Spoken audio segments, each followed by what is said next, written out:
This video is somewhat behind the scenes and shows you what happens and needs to happen to make a video that I post on YouTube. And in this special aspect, it's about my editing computer. It's about 4 years old now and I want to upgrade to a much better one that will then last longer than 4 years. This won't be a tutorial about building a computer because I basically follow another tutorial about building a computer while building that. I will only explain why I chose the components that I bought and will take you along with the build. A general aspect on how I decided which parts I wanted was 100% performance, because I don't care at all about RGB lighting. For me, this computer will sit under a desk where I will never look at it. It just has to perform.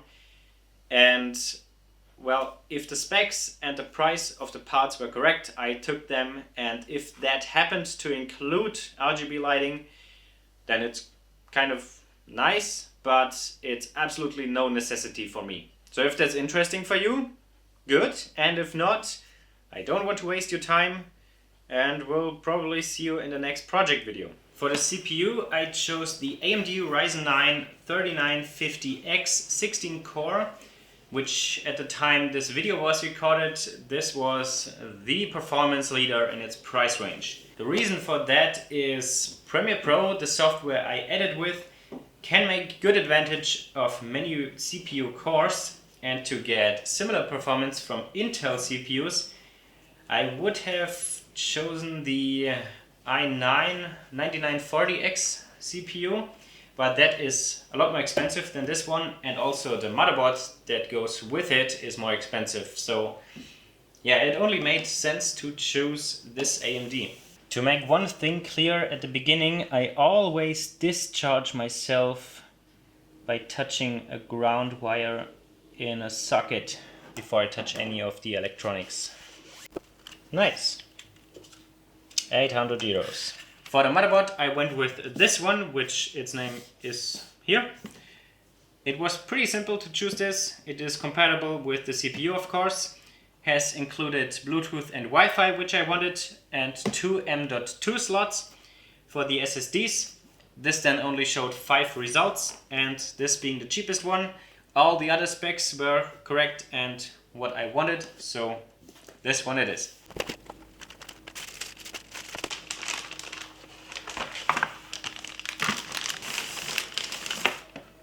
Installing the CPU is pretty simple from my previous build, but that was an Intel chip. But it's always the same, just line up the marks. And it drops in place. And I lift and I put this arm down and that's it. Next is RAM. On my current PC I have 16 gigs, which really is a bottleneck because when I import a lot of footage and monitor the RAM, it's always at 100%, and yeah, everything starts to get slow. So this time I of course looked at the specs. This CPU supports up to 3200 megahertz of RAM speed, so that's what I got, and 64 gigs should be enough because this is really expensive. Of course, also this was the cheapest one because it doesn't have any RGB lighting, which is good for me. This again is a very simple task. You can only align I need to open them. This again is a very simple task. Just align the slot with the slot and press down, and it's done.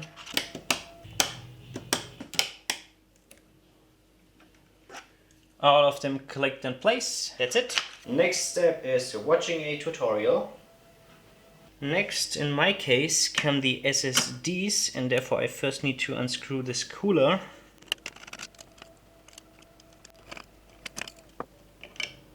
For the SSDs, I have this one with 500 gigabytes as my operating drive for all the programs, and this one with 1 terabyte as my editing drive. This will only be for raw and transcoded footage of current projects that I'm working on. Nothing else will be on this drive.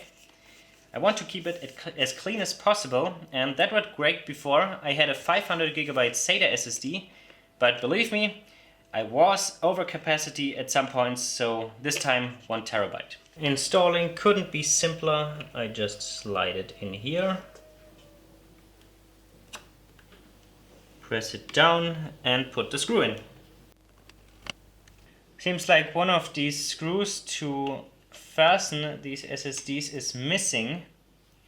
So I stole one from a tablet computer where it shouldn't matter if it's there or not. But that one is much shorter. So let's see if that works anyways. It doesn't. Shit. Well, I wanted to go on without the second SSD and install that at a later point.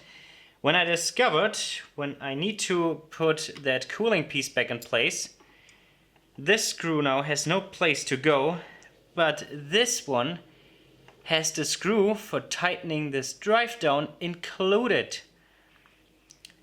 Well, at least I have all the parts.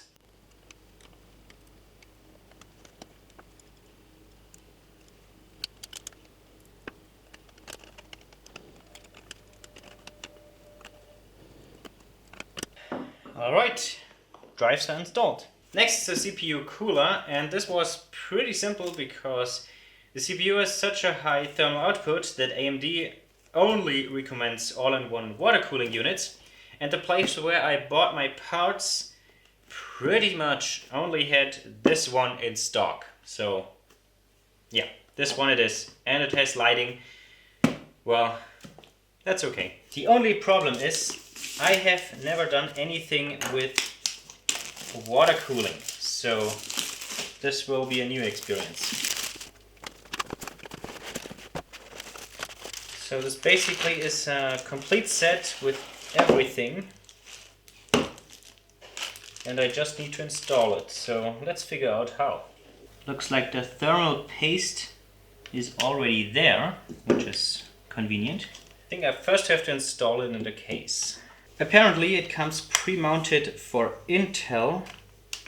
I can just remove this part and install the one for AMD. The mounting solution for this is great. These two hooks are pre-installed on a motherboard for AMD CPUs, and these two latches match that. I can just put them in place and then tighten it down with this thumb screw. Pretty clever, but I won't do it now because then it will be super awkward to install it in the case. Well, speaking of the case, this one I chose is the Be Quiet Pure Base 600, if that means anything to you. It is quite a decent case and looks good. No lighting, of course. But I chose that because this time, because this is my second PC I built, I didn't want to cheap out on the case, and from already looking at it, and I already had a look at some of the features, this is worth the money. Everything is nicely done with thumb screws. I have 2 fans pre-installed. There's a lot of space in there. Yeah, I'm pretty happy with that case. It does have a glass panel, which is fragile. The first thing now to install in the case is the power supply, and the most important rule about power supplies is don't cheap out on them. Get a really good one. I really wanted to have a high efficiency. Now I have 80 plus gold, which means about 93 or 92% efficiency. It's a Be Quiet Pure Power 11 600 watts. That's enough for my system. I don't want to make any upgrades, so it will always be enough. Yeah, so that's it. Installing it is as simple as putting it in its place.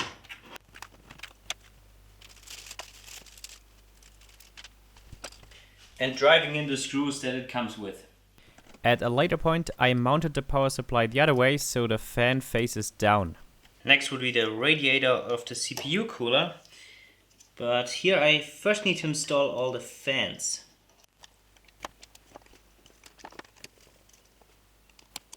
Here I don't quite know how tight these screws should be, because there are rubber seals for vibration dampening, I guess. But if I tighten that down all the way, then this will have no effect at all. So if anybody of you knows, please let me know. To mount that in the case, I need to remove the top cover. To remove the top cover, there are these 8 clips that I need to bend up. Wow, quite a lot. Don't want to break them. And then this comes off.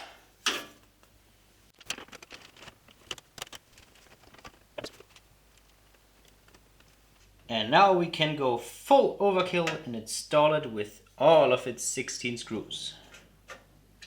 Probably 4 would be enough. 14, 15, 16. Let's hope I don't regret this more or less stupid decision. Normally you should have installed the I/O shield by now, but my motherboard has this included, so I can just install the motherboard now.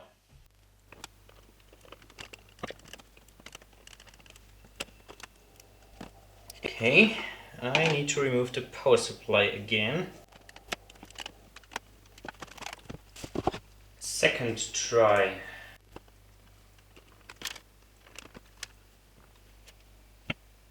This fan is in the way. Let's remove that too. Third attempt. Looks like this fan screw interferes. Fourth attempt. Now it fits. I think I have to remove the cooler again. Otherwise I can't get at these screws. Oh well, at least one of the fans. But yeah, for now it's in place. Now I just need to install all the motherboard screws. But there are 3 in the back, so this one somewhere behind here and here. I need to remove the fans again.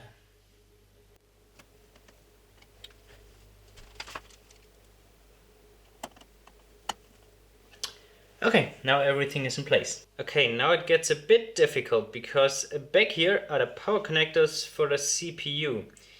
But if the fans are here, I won't be able to connect those.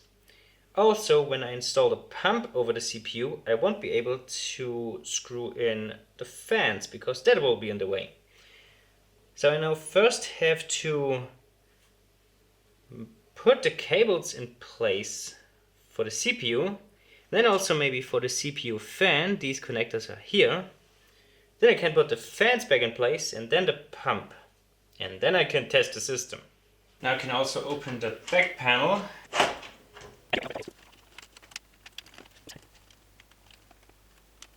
The CPU power connector I can now thread through here and plug it into the motherboard.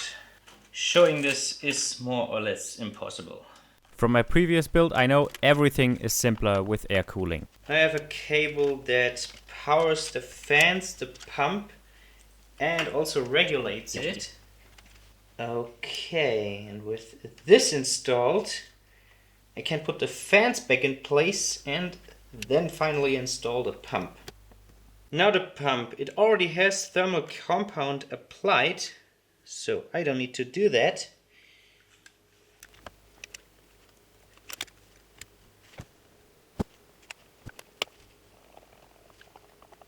The last new component is the GPU, which is a GeForce RTX 2060 Super.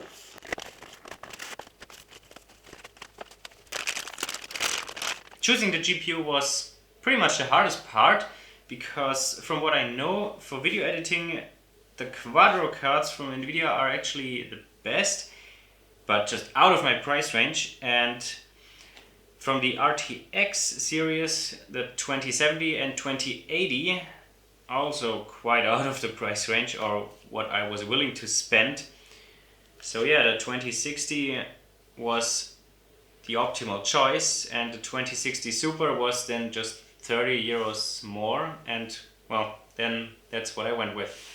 To install it, I first need to remove two of these covers. Then I open this clip. Then I align the card with the slot and press down until it clicks. Once done, I can reinstall these screws. And they fasten the card in place. And it's done. Since all components are now installed, next is powering them, and therefore I grabbed the power cables I need, because this power supply is semi-modular. So not all cables are always installed, only the ones you need.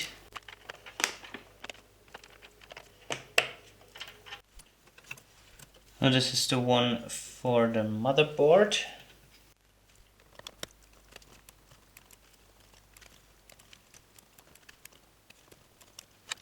And this is the one for the graphics card. I didn't show plugging in the front panel connectors because that's just too difficult to show. But now I'm ready to turn it on for the first time and see if it posts. Switch on the power supply.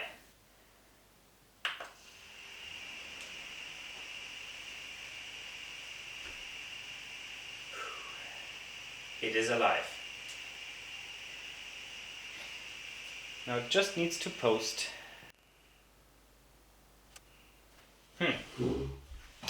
It doesn't. So let's try another display port.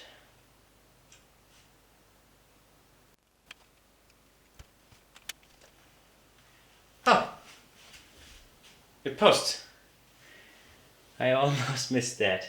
AMD Ryzen 9 3950X 16 core, frequency this at the moment 64 gigs of RAM.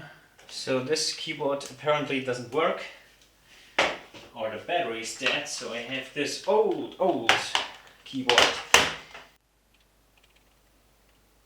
Well, now I know the system works and I can start cleaning it up, because it still is a horrific mess. And then I can install Windows and then add my other drives that are still in my old PC. So far so good. Now I can add my other drives, this 500 GB SSD with unedited projects, which I can then copy to the new editing disk. This 8 TB archive drive, which has everything I've ever done on it. I really should get another one of these for redundancy. And then another 2 TB drive for my own stuff. Installing all of them is super simple with this case. They just get screwed to some holders, and the holders I can then screw back in with these thumb screws.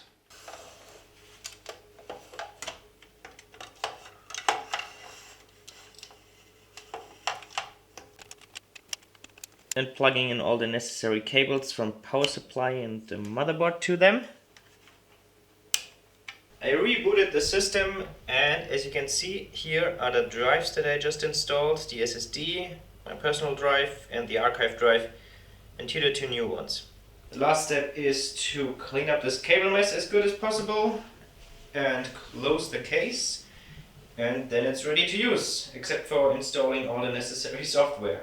If the back panel goes on, I did everything right. And it does. Nice. And lastly, the glass panel for the front.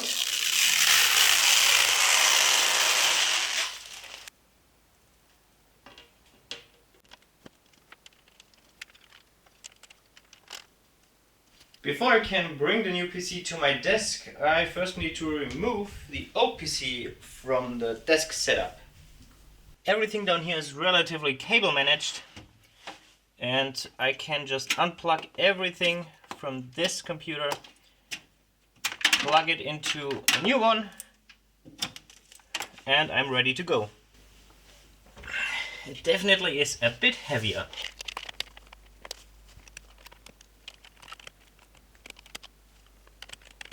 Well, that's it. As you can tell from the length of my hair, it's about 2 months later now, and I've used the system for editing the last couple of videos I've posted. And well, it's great. No more bottlenecks and it's a lot faster. For example, finish rendering a 10-minute video on the old computer took about 20 minutes and now it's about 5 minutes, which is great, but rendering times are not really that important for me. Much more important is a fluent workflow during the edit. That means when I'm assembling all the clips, adding effects, and I want to preview it, play it back, that this can be played back fluently, and the system is perfectly capable of that. Also, if there's happening a lot of stuff in the background, like analyzing a clip for stabilization, it can still play back without any problems. But I won't go into any more detail of that because the video is already 20 minutes long and pretty much over. If you're interested in all the components I've used, I've put them in the video description, and at the time I bought them, I paid about 2,400 euros for all of them in the beginning of 2020. And yeah, it's quite a lot, but for a efficient and quick workflow when video editing, I kind of need such an hardcore PC. And well, for doing other stuff with the computer, it's also pretty nice. One other thing to mention is the parts I chose are specifically for my needs and really only good for the stuff I do. For any other use case, for example for a gaming PC, this is totally wrong. Why would you need 3 SSDs, a totally overpowered CPU and a weak graphics card? There you could get something much better for your money.